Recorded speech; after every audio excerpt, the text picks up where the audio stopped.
আসসালামু আলাইকুম।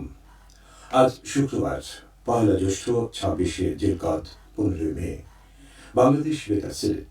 সংবাদ পড়ছি আমিনুল ইসলাম। বিভাগীয় পর্যায়ে জাতীয় বিজ্ঞান ও প্রযুক্তি সপ্তাহ এবং বিজ্ঞান মেলা অনুষ্ঠিত হবে আজ সিলেট জেলা স্টেডিয়ামের মোহাম্মদ আলী জিমনেশিয়ামে। প্রধান অতিথি থেকে এর উদ্বোধন করবেন বাণিজ্য, শিল্প এবং বস্ত্র ও পাট মন্ত্রী খন্দকার আব্দুল মোত্তালির। অনুষ্ঠানে সভাপতিত্ব করবেন সিলেট বিভাগের বিভাগীয় কমিশনার মোহাম্মদ শফিউর রহমান। উদ্বোধনী অনুষ্ঠানে বিশেষ অতিথি হিসেবে উপস্থিত থাকবেন সিটি কর্পোরেশনের প্রশাসক আব্দুল কাইয়ুম চৌধুরী, সিলেট রেঞ্জের DIG doctor Mohammad Zillur Rahman, metropolitan পুলিশের পুলিশ কমিশনার আব্দুল কুদ্দুস চৌধুরী এবং জেলা প্রশাসক মোহাম্মদ সারওয়ার আলম। ৩ দিনব্যাপী এই মেলায় প্রথম দিন বিকেল থেকে সন্ধ্যা পর্যন্ত বিজ্ঞান বিষয়ক প্রকল্প উপস্থাপন অনুষ্ঠিত হবে। দ্বিতীয় দিন সকাল থেকে দুপুর পর্যন্ত বিজ্ঞান বিষয়ক কুইজ প্রতিযোগিতা এবং দুপুর থেকে বিকেল পর্যন্ত উদ্ভাবন নির্ভর বাংলাদেশ গঠনে বিজ্ঞান ও প্রযুক্তি শীর্ষক বিজ্ঞান বিষয়ক সেমিনার অনুষ্ঠিত হবে।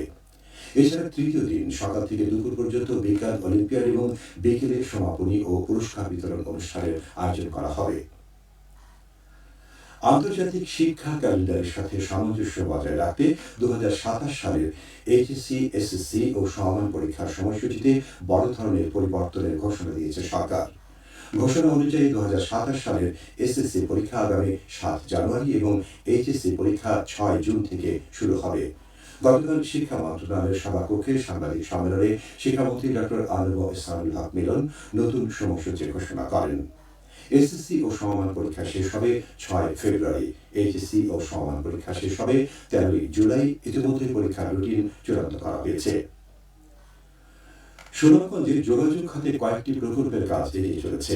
প্রকল্পগুলো হচ্ছে ১০ কোটি টাকা ব্যয়ে বটিক পয়েন্ট থেকে বাংলা বাজার পর্যন্ত সড়ক উন্নয়ন, ১০ কোটি টাকা ব্যয়ে দোয়ারা বাজার বাংলা বাজার সড়ক উন্নয়ন, ৭ কোটি টাকা ব্যয়ে বাংলা বাজার বগলা বাজার সড়ক উন্নয়ন, ৬ কোটি টাকা ব্যয়ে আমবাড়ি বড়ঘর রামপুর সড়ক উন্নয়ন এবং ৫ কোটি টাকা ব্যয়ে ছাতক সুনামগঞ্জ সড়ক উন্নয়ন।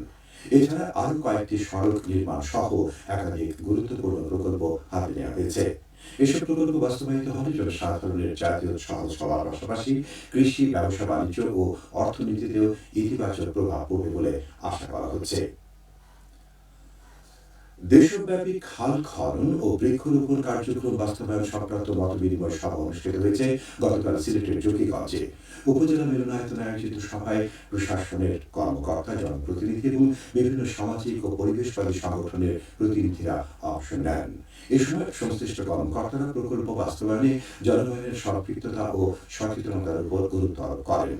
সভায় খাল পুনঃখনন, পরিবেশ সংরক্ষণ এবং সবুজায়ন কার্যক্রম সফলভাবে বাস্তবায়নে সবাইকে একযোগে কাজ করার আহ্বান জানানো হয়। পরিচ্ছন্ন হবিগঞ্জ করার লক্ষ্যে এবং শহরের বর্জ্য ব্যবস্থাপনাকে আরো গতিশীল ও কার্যকর করতে পৌরসভার পক্ষ থেকে ২টি নতুন বর্জ্য পরিবহন যান উদ্বোধন করা হয়েছে। গতকাল এর উদ্বোধন করেন জেলা প্রশাসক ডক্টর জি.কে.এম. সরফরাজ। এই সময় তিনি বলেন, পৌরসভার এই উদ্যোগের সফলের মাধ্যমে শহরের বর্জ্য দ্রুত অপসারণ, পরিবেশ দূষণ নিয়ন্ত্রণ, জনস্বাস্থ্য সুরক্ষা এবং পৌরসভার সেবার মান আরো উন্নত হবে। সুনামগঞ্জে তাহিরপুর উপজেলায় অপুষ্টিতে আক্রান্ত শিশুদের পরিবারের মধ্যে খাদ্য সহায়তা বিতরণ করেছে ওয়ার্ল্ড ভিশন বাংলাদেশের তাহিরপুর এপি।